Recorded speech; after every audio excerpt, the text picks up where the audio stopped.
Salam alaikum. Donc la question centrale étant comment se comporter face à la divergence. Donc déjà, le problème de base, c'est quand on a une question en tant que musulman, qu'est-ce qu'on doit faire? Est-ce qu'on doit taper sur Internet? Est-ce qu'on doit ouvrir des livres de fiqh? Non. Allah il nous donne la réponse dans le Coran. Fas'alou ahla dhikri in kuntum la ta'lamun. Allah il nous dit, demandez aux gens du rappel, dans le sens, demandez aux gens de science, si vous ne savez pas, tout simplement. Donc maintenant qu'on sait ça, la deuxième question, ça va être qui sont ces gens dont Allah il parle qu'on doit aller consulter lorsqu'on se pose une question. Vous aurez remarqué qu'Allah il parle de gens du rappel et que les savants l'ont interprété comme étant les gens de science, et non pas les charlatans. Donc déjà, on ne va pas voir n'importe qui. Ça, c'est la première chose. Et là, tout comme quand vous avez une maladie, vous allez aller consulter un médecin et vous allez chercher le meilleur des médecins et vous aurez d'ailleurs raison. Bah, de la même façon, dans la science, il faut qu'on trouve des gens qui sont compétents, qui ont des diplômes, qui sont reconnus comme des fuqaha, des juristes et qui sont aptes à répondre aux questions. Pas des charlatans qui sont sur les réseaux sociaux et qui vous disent posez-moi des questions et je vais vous répondre. Non, non, ceux-là, ce pas des gens de science. C'est pas parce que tu connais un hukm, un statut juridique, que tu es apte à faire de la fatwa. Donc il faut faire la différence entre les gens qui connaissent, qui peuvent effectivement connaître la religion. Ça peut être mon cas dans certains domaines, hein, même si je me considère effectivement comme ignorant. Mais c'est pas parce que je connais le hukm d'une chose que je suis apte à faire une fatwa. Donc ça, il faut bien que vous compreniez, puisque les savants différencient entre ce qu'on appelle le hukm, le statut juridique, et tanzil le hukm, c'est-à-dire faire descendre le statut juridique sur telle ou telle personne. Ça, c'est deux choses différentes.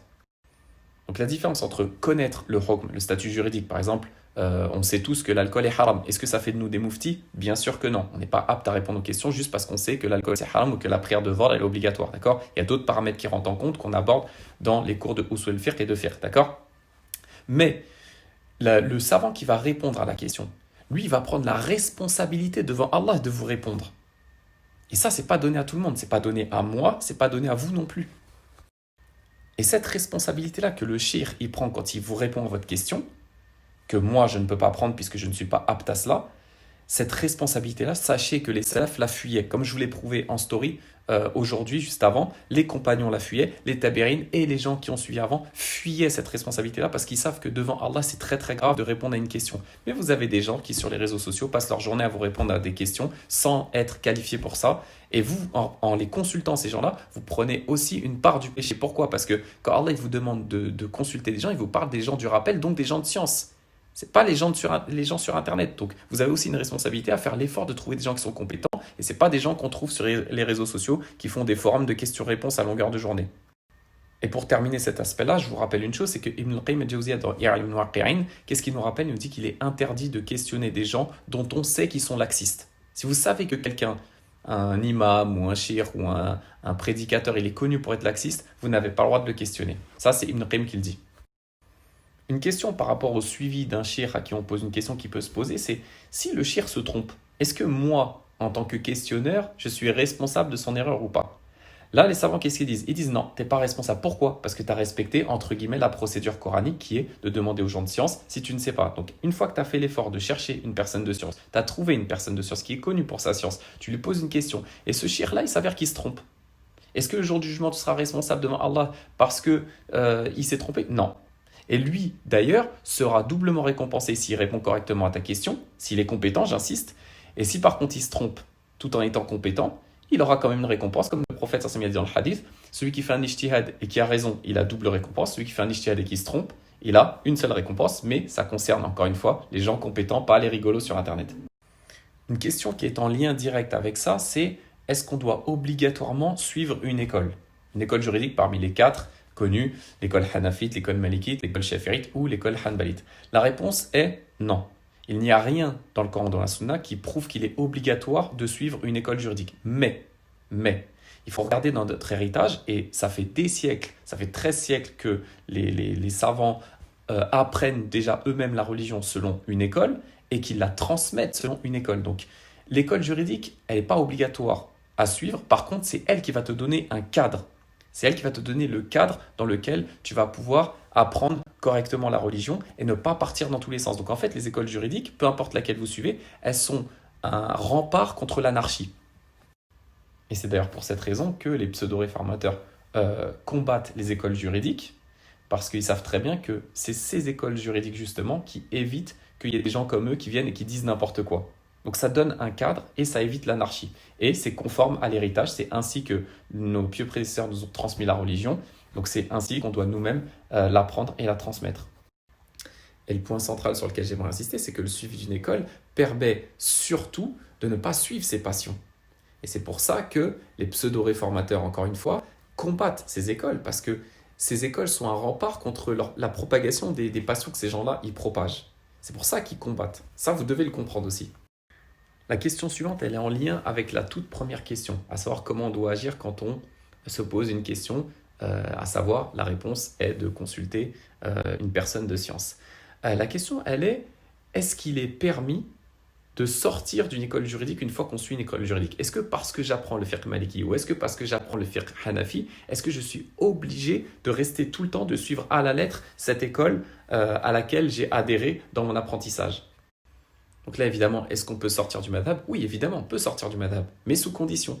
Si j'adhère à l'école hanafite, par exemple, et que je veux sortir de ce madhab-là, oui, je peux en sortir.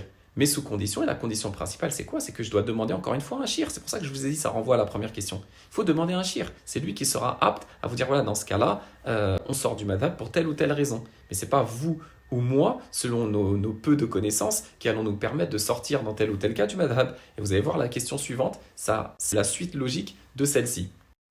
Je vais vous donner un exemple clair. Imaginons que je sois malikite et la question du Jumu'ah se pose. À savoir que pour les Hanafites, les Malikites et les Shafirites, le Jumu'ah prié avant l'entrée de prière de Dhuhr est invalide. Je répète, la prière du Jumu'ah effectuée avant l'entrée de prière de Dhuhr est invalide pour les trois écoles, c'est-à-dire c'est un avis majoritaire. On sait qu'en France, par exemple, en été, le Dhuhr, il est à 14 heures, d'accord? Donc ça voudrait dire que toutes les mosquées de France devraient commencer le Jumu'ah, normalement, au minimum à 14 heures selon les trois écoles. Mais on sait que ça pose problème, puisqu'en France, on a notre heure de pause. Globalement, souvent la majorité des gens, c'est entre midi et 13h30, voire 14h justement. Donc si on fait tous le Jumu'ah à 14h, on sait qu'il y a beaucoup de gens qui ne pourront pas malheureusement aller au Jumu'ah. Donc face à cette gêne, à cette mashaqqa, qu'est-ce qu'ils ont fait les savants? Ils ont pris l'avis des Hanbalites, qui eux autorisent à faire le Jumu'ah, par analogie à la prière de l'Eid, à partir du matin. D'accord? Mais est-ce que c'est nous qui avons choisi de nous-mêmes, nous la masse? Non, bien sûr que non, c'est pas nous qui avons choisi de piocher l'avis des Hanbalites. C'est des conseils de savants avec des juristes qui se sont réunis pour répondre à notre problématique. Qu'est-ce qu'ils ont dit? Là, dans ce cas-là, on va adopter l'avis des Hanbalites, même si on n'est pas Hanbalite. Donc, parmi les conseils de savants, il y a sûrement des Malikites, des Hanafites et des Shafirites, et pourtant ils ont adopté l'avis des Hanbalites. Pourquoi? Parce que justement, dans ce cas-là, on a une mashaqqa, on a une gêne, et que pour lever la gêne, on est obligé de sortir de son madhab. Donc c'est autorisé, il n'y a pas de problème. Mais quand c'est fait par des gens de science, pas par suivi des passions. Donc pour conclure, ce n'est pas le fait de sortir de l'école juridique qui est interdite, c'est en sortir pour des mauvaises raisons, à savoir le suivi des passions. Tiens, je sors de l'école juridique parce qu'il y a un avis qui me plaît plus chez les autres, ça m'arrange. Non, ça, on ne peut pas. Il reste deux aspects à traiter, donc ce point-là que je vais aborder, c'est la suite logique du précédent, à savoir, est-ce qu'on peut suivre l'avis qui nous plaît? Est-ce qu'on peut suivre, piocher dans le marché des avis, et je fais exprès d'employer le terme de marché, puisque de nos jours, le fiqh, c'est devenu un marché, les gens, ils piochent comme ça, à droite, à gauche, ils prennent comme si c'était un marché. Alors qu'Allah, il dit dans le Coran, il a mis en garde les gens qui nous ont précédés, parce qu'ils choisissaient dans la religion que ce qui les arrange. Donc, est-ce qu'on peut choisir l'avis qui nous plaît? Moi, je vais répondre à une question par une question. Je vais vous répondre, qu'est-ce qui vous permet et sur quels critères de choisir tel ou tel avis? Sur quels critères vous vous basez? Parce que la majorité des gens, ils vont dire, je suis l'avis qui me paraît le plus logique. Oui, mais ta logique, déjà de 1, elle est soumise au texte. D'accord? En islam, la logique, oui, on l'utilise, mais elle est soumise au texte. D'accord? Deuxièmement, ta logique, elle est biaisée, tout comme la mienne. Elle est biaisée par quoi? Elle est biaisée déjà par l'ignorance, parce que tu n'es pas un savant et moi non plus. Elle est biaisée aussi par quoi? Par nos passions, qui nous mènent toujours vers ce qui nous arrange et ce qui contente notre nefs. D'accord? Elle est biaisée aussi par notre faible connaissance de la langue arabe, parce que tu vas sélectionner les avis sur quelle base? Sur base de textes traduits sur des sites internet. C'est ça, choisir un avis. Donc non, là encore une fois, non. On ne choisit pas l'avis qui nous plaît ou celui qui nous paraît le plus logique, on va consulter un shir, et c'est lui qui prendra la responsabilité de choisir parmi les différents avis des écoles, lequel convient le plus dans votre situation. Mais ça, lui, il est apte à le faire. Vous ne l'êtes pas. Et moi non plus d'ailleurs, attention, je ne me mets pas au-dessus de vous. Et dernier point que je voudrais aborder avec vous, c'est la question une shubha ou deux, c'est-à-dire un doute qu'essayent de semer certains pseudo-imams dans le cœur des gens, à savoir, ils vous disent le hadith d'Aïcha, dans lequel elle nous a dit ما خير رسول الله صلى الله عليه وسلم بين أمرين إلا أخذ أيسرهما. Ils nous disent, Aïcha, elle a dit, le prophète, sallallahu alayhi wa sallam, quand il avait le choix entre deux choses, il prenait toujours la plus facile. Donc, s'il y a deux avis, tu prends le plus facile des deux. Ça, c'est ce qu'ils vous disent. Mais regardez la réponse. Alors, déjà, il y a une manipulation à ce niveau-là, c'est qu'ils ont coupé le hadith. Parce que la fin du hadith, ils la disent jamais. Aïcha, elle a dit, Ma lam yakun ithman. Tant que cette solution-là, la plus facile des deux, ne comportait pas un péché. Donc on ne peut pas déduire de ce hadith-là, pour plusieurs raisons que je vais exposer, on ne peut pas déduire de ce hadith-là qu'on a le droit de choisir l'avis qui nous plaît. Pourquoi? Parce que déjà, les savants, comment ils l'ont compris le hadith? Pas les pseudo-imams, les savants, comment ils l'ont compris? Déjà, ils ont dit ça concerne les choses de ce bas monde, pas les choses dans le halal haram, le religieux. Donc quand une chose de ce bas monde se présentait devant le prophète, sallallahu alayhi wa sallam, qu'il avait le choix entre deux, il prenait la plus facile. Mais ça ne veut pas dire que dans le halal et dans le haram, quand il avait le choix entre deux choses, il prenait la plus facile des deux. Non, c'est pas dans le domaine juridique. Pourquoi? Parce qu'on sait très bien que Allah, dans le domaine juridique, il n'a pas donné le choix au prophète. Sallallahu alayhi wa sallam, Allah, il révèle une religion et le prophète, sallallahu alayhi wa sallam, doit s'y conformer, la transmettre telle quelle. Donc il n'avait pas le choix dans ce qui était juridique. Donc faites attention à ce hadith-là, on vous cache toujours la fin. Ça ne veut pas dire qu'on peut choisir les avis qu'on veut, ça veut simplement dire que le prophète, sallallahu alayhi wa sallam, dans ce qu'on appelle umur ad-dunya, c'est-à-dire dans les choses profanes de ce bas monde, quand il avait le choix entre deux choses, il prenait la plus facile. Ça ne veut pas dire que on peut faire ça dans le halal, dans le haram, c'est-à-dire dans le fiqh. D'accord? Première chose. Deuxième chose, il y a un hadith qui est souvent évoqué par certains qui veulent promouvoir le suivi des passions dans le fiqh, et ils vous disent. Le prophète, sallallahu alayhi wa sallam, il a dit à Wabisa, un compagnon, il lui a dit Ya Wabisa, istafti qalbak. Oh Wabisa, consulte ton cœur. Dans le sens, demande à ton cœur. Quand tu te poses une question, demande à ton cœur. Ça, c'est l'interprétation que eux, ils en font. Alors là encore, il ne faut pas se contenter de comment eux, les pseudo-imams, l'ont compris. Il faut se contenter plutôt d'aller voir comment les savants, les grands savants de l'islam, ont compris ce hadith. Et la première chose qu'on peut noter, même sans être un grand savant, c'est que le prophète, sallallahu alayhi wa sallam, il s'adresse à qui? Il s'adresse, vous êtes d'accord, à un compagnon. Il ne s'adresse pas à la masse des musulmans, il ne s'adresse pas à vous et à moi. Donc quand il dit à un compagnon « istaftir qalbak », il s'adresse à quelqu'un qui est compétent dans le domaine. Deuxième chose, les savants ils répondent à ce hadith-là, ils expliquent ce hadith-là en disant qu'en fait le prophète s'adresse dans ce cas-là, « istaftir qalbak », ça concerne le fait quand tu consultes deux muftis compétents, deux muftis de niveau égal, d'accord? C'est-à-dire deux personnes habilitées à faire la fatwa. Tu les consultes les deux, et les deux ils te donnent une réponse différente. Et les deux ont un gros niveau. Là, le prophète, effectivement, il a dit au Wabisa, istaftir qalbak. D'accord? Là, tu consultes ton cœur et tu vas vers celui vers lequel ton cœur y penche le plus, dans le sens où ton avis, tu seras plus rassuré par le suivi de cette personne-là plutôt que cette autre-là. D'accord? Et le Qurtubi, quand il parle de ça, il évoque un point qui est très intéressant. Il dit, ça concerne uniquement celui qui peut consulter son cœur dans ce sujet-là entre deux muftis. Il dit, ça concerne uniquement celui dont le cœur, justement, est rempli de taqwa et de wara'. Le wara', c'est quoi? La taqwa, c'est la piété, et le wara', c'est le scrupule religieux. Donc ça ne concerne pas tout le monde. Vous voyez ce que je veux dire?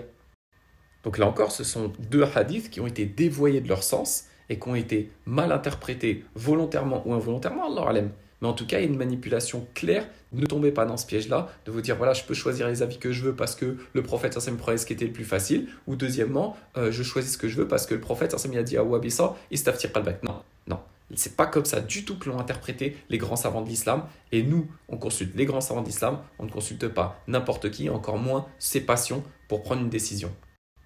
Voilà, donc en conclusion, toujours revenir aux gens de science lorsqu'on ne sait pas et surtout éviter de suivre ses passions et de se faire manipuler par des gens qui veulent uniquement imposer leur point de vue et que vous les suiviez. Voilà, c'est pour cette raison-là que vous comprendrez pourquoi je refuse de répondre aux questions. Je ne suis pas apte à répondre aux questions. Et ça fait partie de l'humilité de savoir le reconnaître. Et je pense que si chacun le faisait, on aurait moins de problèmes.